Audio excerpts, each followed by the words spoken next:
લોકમત ન્યૂઝમાં આપનું સ્વાગત છે।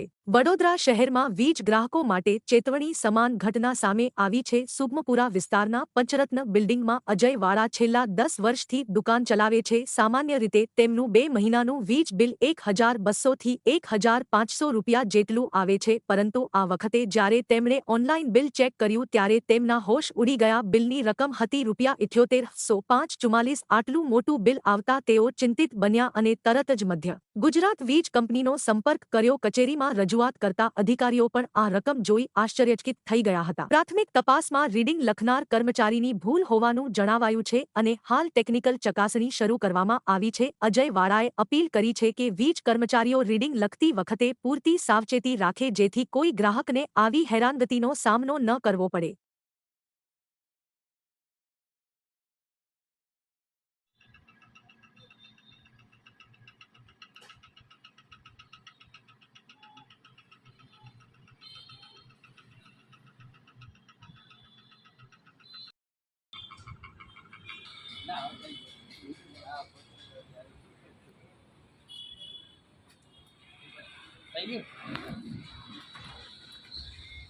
હલો વડોદરા, મારું નામ અજય વાળા છે।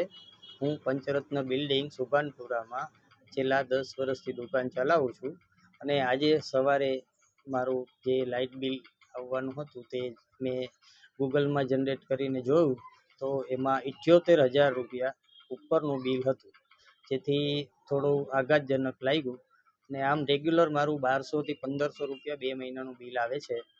હવે આજે આટલું બધું બિલ જોઈ અને થોડું તો ચિંતામાં મુકાઈ ગયો અને સવારના પછી હું જીઈબીની ઓફિસે અલકાપુરીમાં પટેલ સાહેબની મુલાકાત લીધી અને એમને મને સારો રિસ્પોન્સ આપ્યો અને એને એવું સ્વીકાર્યું કે અમારા જે કર્મચારી ત્યાં રીડિંગ લખવા આવે છે તેમની ભૂલના કારણે આ બિલ જનરેટ થઈ ગયું છે।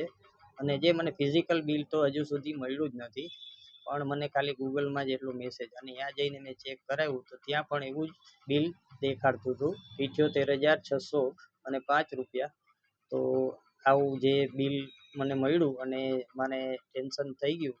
તો હવે વડોદરામાં જે જીઈબીના કર્મચારીઓ છે તેમને મારી ખાસ વિનંતી કે જ્યારે પણ રીડિંગ લખવા આવે તો એ લોકોને વિચારવું જોઈએ કે ભાઈ બિલ આ જે આટલું મોટું બિલ કોઈ જોશે તો એને કેટલી તકલીફ થશે।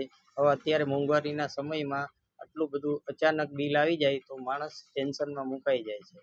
અને બીજો મને એક રિસ્પોન્સ ત્યાંથી જીઈબીમાંથી મળ્યો એ ખૂબ સારો મળ્યો, એટલે હું જીઈબીનો પણ આભારી છું અને ત્યાં કર્મચારી છે એમનો મને સહકાર પણ સારો મળ્યો, એટલે હું જીઈબીનો પણ ધન્યવાદ કરું છું। પણ હવે આવું રીડિંગ લખનાર વ્યક્તિને ખાસ વિનંતી કે બીજી વખત આવી રીતના કોઈનું રીડિંગ લખે તો એક વખત નહીં પણ 2 વખત ચેક કરી અને લખે એવી ખાસ વિનંતી।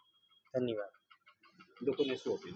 અને લોકોને અપીલ છે કે જ્યારે પણ આવું કોઈ મોટું બિલ આવે અને અચાનક તમને આ બિલ જોઈ અને આઘાત લાગે એવું નહીં કરવાનું, પણ તમારે જઈ અને જીઈબીની મુલાકાત લેવાની અને જીઈબીમાં કર્મચારીઓ ઘણો સારો રિસ્પોન્સ આપે છે, માટે પેનિક ન થવું અને હંમેશા જીઈબીની ઓફિસે જઈ અને ચેક કરાવવું, પછી જે તે કંઈ જવાબ આપે અને જો સંતોષકારક ન લાગે તો જ બીજી વખત કોઈ અલગ પગલાં ભરવાનો વિચાર કરો।